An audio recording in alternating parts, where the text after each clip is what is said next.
kembali lagi dengan saya Dela. Nah, di video kali ini saya akan berbagi mengenai tanda ketidaksuburan pada pria. Jadi kalian tuh bisa melihat ciri-ciri fisik pada pria kalau pria tersebut itu mengalami ketidaksuburan.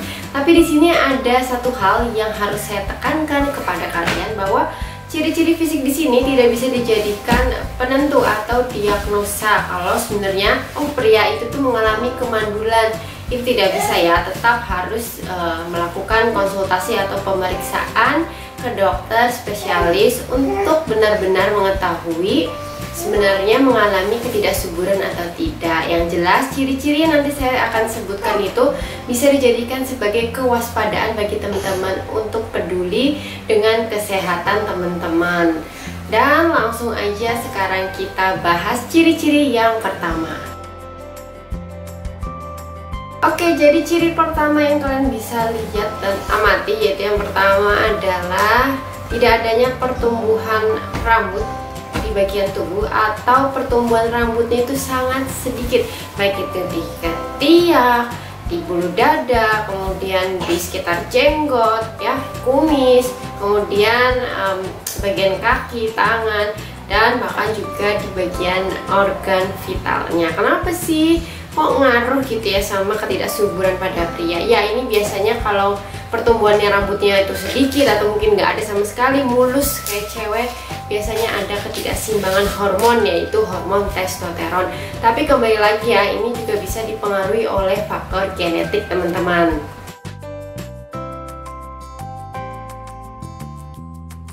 Kemudian yang kedua yaitu mempunyai masalah pada fungsi seksual ya. Ini terbagi lagi nih loh teman-teman. Yang pertama nih ya, yaitu disfungsi ereksi ya. Teman-teman mungkin udah nggak asing lagi sama istilah disfungsi ereksi. Yap, jadi disfungsi ereksi itu tidak bisa mempertahankan ereksinya ya. Dan juga bisa membuat hasrat seksual atau libidonya itu menjadi menurun teman-teman, itu cirinya. Nah, ini biasanya juga dikarenakan oleh ketidakseimbangan hormon pria. Lalu yang kedua masih dalam masalah fungsi seksual, yaitu ejakulasinya dini atau ejakulasinya terlalu cepat. Ini juga dapat mempengaruhi kesuburan. Kemudian yang ketiga yaitu apabila ada keluhan seperti pembengkakan disertai rasa nyeri, itu sebaiknya dikonsultasikan ke tenaga medis, karena apabila terjadi infeksi pada area organ vitalnya itu juga bisa mempengaruhi kesuburan. Nah, kemudian masuk ke poin keempat, masih dalam mengenai masalah fungsi seksual, yaitu ejakulasinya terbalik atau dalam bahasa medis adalah retrograde ejaculation. Jadi yang dimaksud dengan ejakulasi terbalik ini, seharusnya ejakulasinya itu ke saluran yang memang untuk mengeluarkan ejakulasinya itu, tapi justru dalam kasus ini ejakulasinya itu masuk ke saluran kandung kemih, jadi nggak bisa keluar. Nah, itu disebut sebagai ejakulasi terbalik, sehingga ini akan menimbulkan masalah ya, karena tidak akan terjadi pembuahan. Gimana mau terjadi pembuahan, ejakulasinya aja nggak terjadi gitu ya, malah masuk ke dalam bukan keluar gitu. Kemudian mengenai masalah pada fungsi seksual adalah jumlah spermanya atau cairan spermanya itu terlalu sedikit.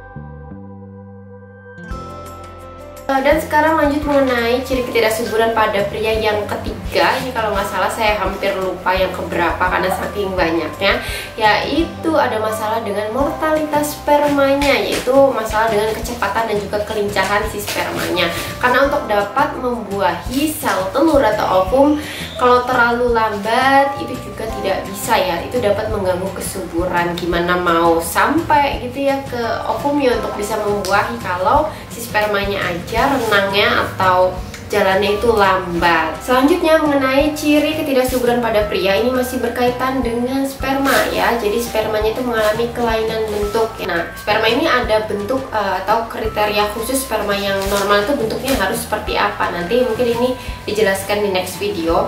Jadi kalau misalnya bentuk spermanya itu nggak normal, nah gimana mau bisa membuahi sel telur atau ovum, sehingga ini dapat mempengaruhi kesuburan.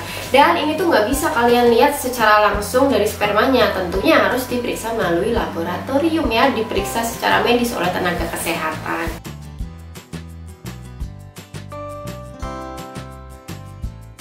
Dan sekarang ke ciri-ciri yang terakhir yang kalian bisa lihat adalah adanya pertumbuhan payudara pada pria. Loh, kok pada pria ada pertumbuhan payudara ya? Ya memang ini bisa saja terjadi akibat ketidakseimbangan hormon, yaitu hormon estrogen dan juga hormon testosteron. Nah, hormon estrogen ini adalah hormon wanita, sedangkan hormon testosteron itu adalah hormon pria.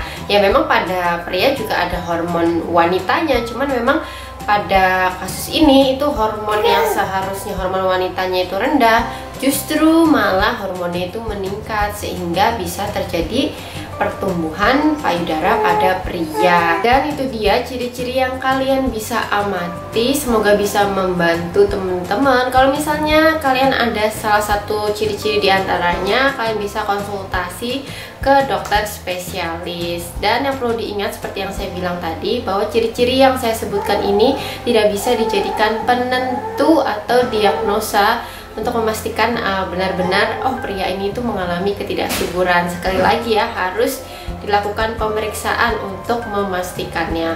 So, itu aja video saya kali ini. Kalau misalnya ada kesalahan kata, saya ucapkan mohon maaf. Dan sampai jumpa di video saya selanjutnya. Wassalamualaikum warahmatullahi wabarakatuh. Bye.